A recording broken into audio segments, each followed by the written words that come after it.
Hello people, ketemu lagi bersama saya Dr. Go. Nah, pada kesempatan kali ini saya akan membahas tentang diare. Nah, mungkin ibu-ibu atau teman-teman di sini sering sekali mendapat gejala atau penyakit diare ini. Pada kesempatan kali ini saya akan membahas secara lengkap tentang diare, dari apa sih diare itu, apa sih penyebab dari diare itu, kemudian apa yang dapat kita lakukan agar diare tersebut tidak membahayakan bagi anak kita. Kemudian kapan kita harus bawa anak yang diare ini segera ke rumah sakit. Kemudian bagaimana cara mengobati anak atau orang yang diare.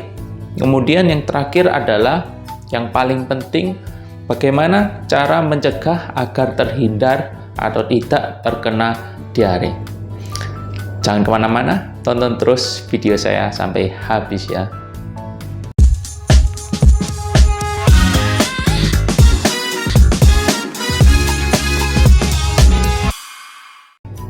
Nah, oke. Pada kesempatan kali ini saya akan membahas tentang diare. Diare adalah penyakit yang sangat umum, sangat sering terjadi. Diare ini dikatakan diare jika pada anak atau seseorang yang terkena itu buang air besarnya menjadi, konsistensinya menjadi cair atau encer. Dikatakan diare jika lebih dari tiga kali buang air besar dalam satu hari atau 24 jam. Syarat tersebut harus dipenuhi baru orang tersebut dapat dikatakan diare. Lalu penyebabnya apa sih dok dari diare ini? Penyebab diare itu ada bermacam-macam, bisa karena virus, bisa karena bakteri, bisa karena parasit, atau penyebab lainnya. Diare yang paling sering terjadi pada kita adalah diare yang disebabkan oleh virus. 60% kejadian dari diare, 60-70% kejadian diare ini disebabkan oleh virus yang kita kenal dengan rotavirus. Kemudian 10-20% itu biasa disebabkan karena bakteri, kemudian 10% bisa disebabkan karena parasit. Lalu bagaimana cara membedakan diare yang disebabkan oleh virus, diare yang disebabkan oleh bakteri, kemudian diare yang disebabkan oleh parasit? Nah, untuk membedakan secara pasti itu tidaklah mudah. Jika ingin kita ketahui lebih lanjut, itu dapat dilakukan dengan cara memeriksa feses atau BAB yang dikeluarkan. Dengan pemeriksaan feses lengkap, itu kita mengetahui apa penyebab dari diare yang kita alami. Tanpa pemeriksaan lab, selain feses lengkap dan darah lengkap, itu kita sulit untuk membedakan. Kita hanya bisa melihat dari gejalanya saja. Tapi teman-teman tidak perlu buru-buru untuk periksa laboratorium. Cara yang paling gampang untuk mengenali atau membedakan diare yang teman-teman rasakan atau anak-anak teman alami adalah begini. Yang pertama, jika diare tersebut disebabkan karena virus, itu teman-teman buang air besarnya itu biasanya cair sekali. Kemudian warnanya biasa, kuning biasa, kemudian tidak terdapat lendir. Kemudian ketika buang air, teman-teman tidak merasakan nyeri perut yang melilit. Nah, jika teman-teman mendapatkan gejala tersebut, teman-teman kemungkinan menderita diare yang disebabkan oleh virus. Untuk diare yang disebabkan oleh bakteri, gejala yang paling mudah adalah nyeri perut. Teman-teman itu merasakan nyeri perut yang sangat melilit, nyeri sekali, kemudian buang air besar itu berwarna kuning kecoklatan, kemudian disertai lendir, bahkan bisa disertai darah.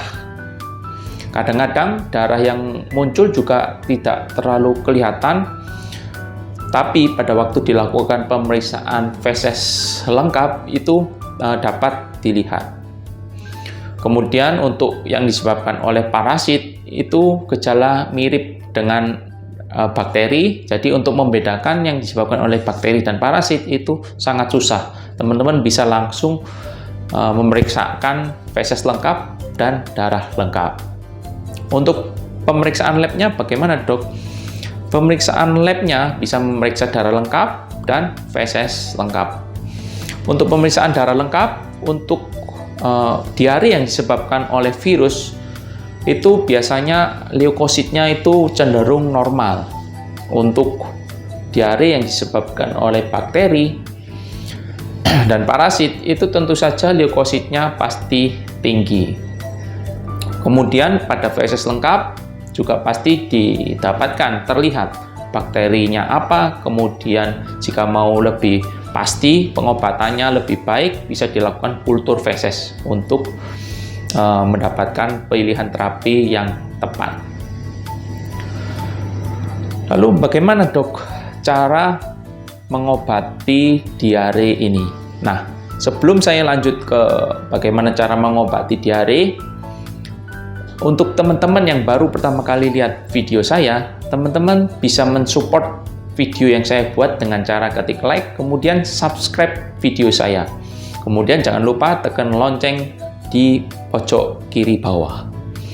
Setelah itu, teman-teman jika ingin bertanya atau mengusulkan materi apa yang dibawakan untuk next video, teman-teman bisa langsung tulis di kolom komentar, atau jika teman-teman ingin bertanya, teman-teman bisa langsung tanya di kolom komentar. Oke, kita lanjut ke selanjutnya. Sebelum saya menjelaskan tentang bagaimana terapinya, saya akan menjelaskan kapan sih anak atau orang kerabat yang terkena diare ini harus segera dibawa di rumah sakit. Jadi ketika kita ada anak kita atau ada kerabat kita yang terkena diare, kita jangan gupuh atau jangan bingung.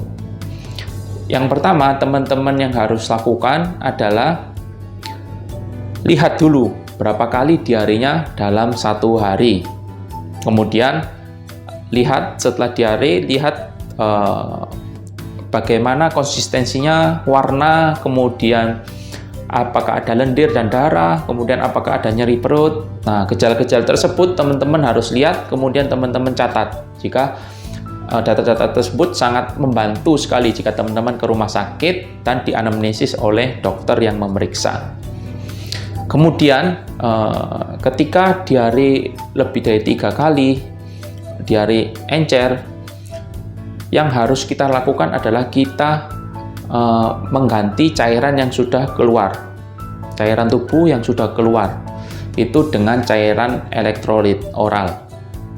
Itu banyak sekali di apotek, teman-teman bisa membeli langsung. Sekarang itu ada yang instan atau ada yang sudah jadi berbentuk botolan elektrolitnya, jadi teman-teman tidak perlu membuat lagi dari air dicampur gula dan garam, karena jika teman-teman campur sendiri mungkin agak ribet, takarannya salah, juga tidak enak rasanya.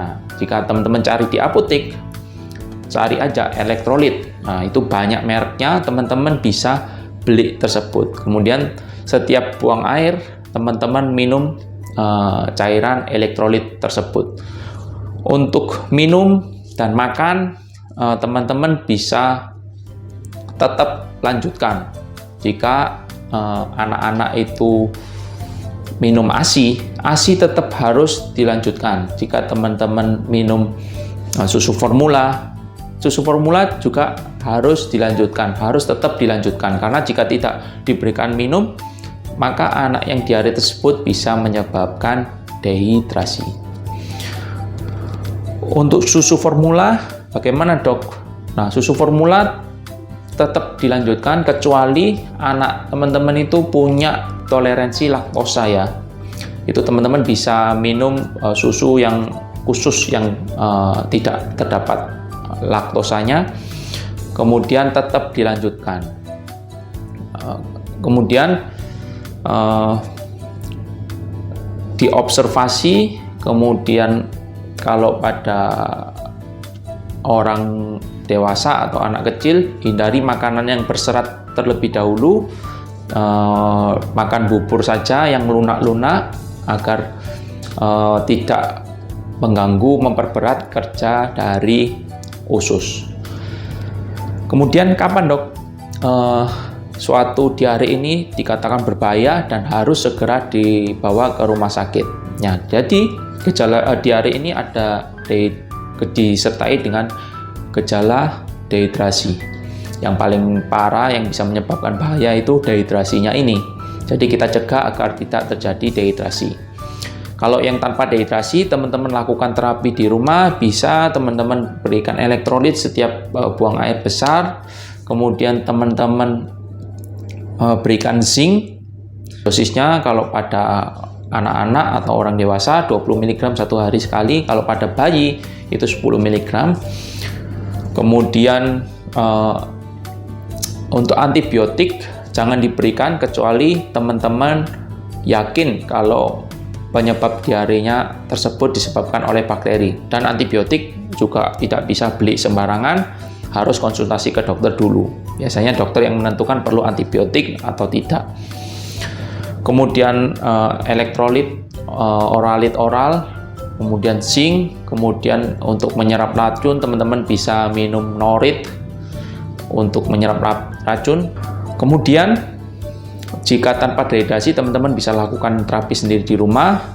Jika seperti yang saya sebelumnya sudah bilang, kalau curiga disebabkan oleh bakteri, contohnya seperti nyeri perut melilit, kemudian diare terus, demam, kemudian ada lendir dan darahnya, itu teman-teman harus segera diperiksa ke dokter untuk diputuskan perlu pemeriksaan lab, kemudian perlu antibiotik atau tidak. Kemudian jika terjadi dehidrasi ringan atau sedang, jika terjadi dehidrasi ringan atau sedang, itu teman-teman harus segera bawa ke rumah sakit atau dibawa ke dokter agar bisa diperiksa.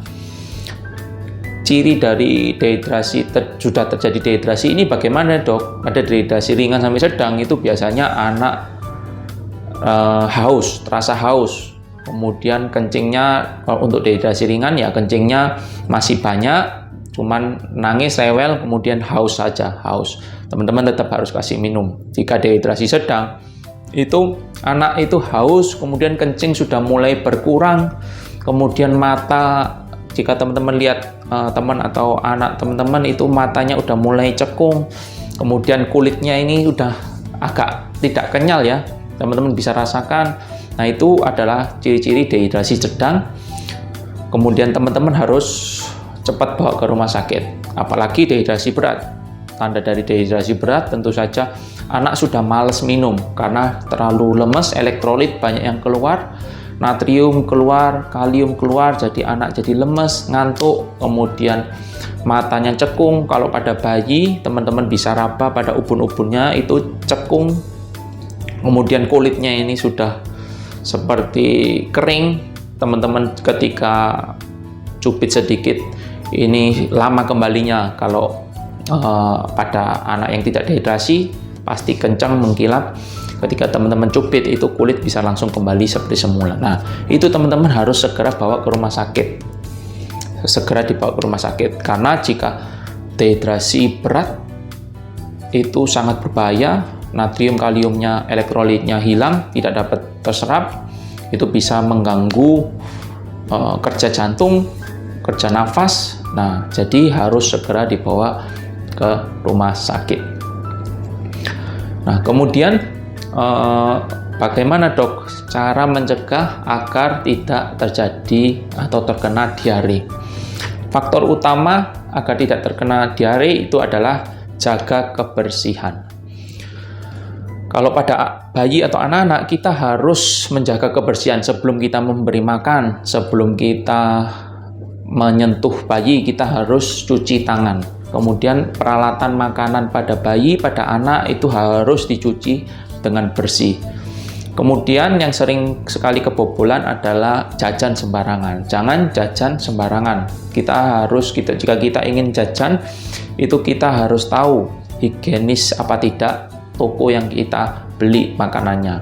Jika teman-teman ragu, setelah beli dari sana, teman-teman bisa panaskan lagi, masak lagi, agar bakteri-bakteri, virus yang ada itu bisa mati, parasit yang ada itu bisa mati. Jika teman-teman rajin menjaga kebersihan, maka resiko terkena diare pasti akan berkurang atau bahkan tidak terkena diare. Sekian video dari saya, semoga bisa membantu. Bagi teman-teman yang baru melihat video dari saya, teman-teman bisa dukung channel ini dengan cara ketik like, kemudian tekan subscribe. Jika teman-teman ingin mengusulkan materi apa yang ingin dibawa pada video selanjutnya, teman-teman bisa langsung komen di kolom komentar. Atau jika teman-teman ingin menanyakan sesuatu, teman-teman bisa langsung tanya di kolom komentar. Sekian video dari saya. Dadah.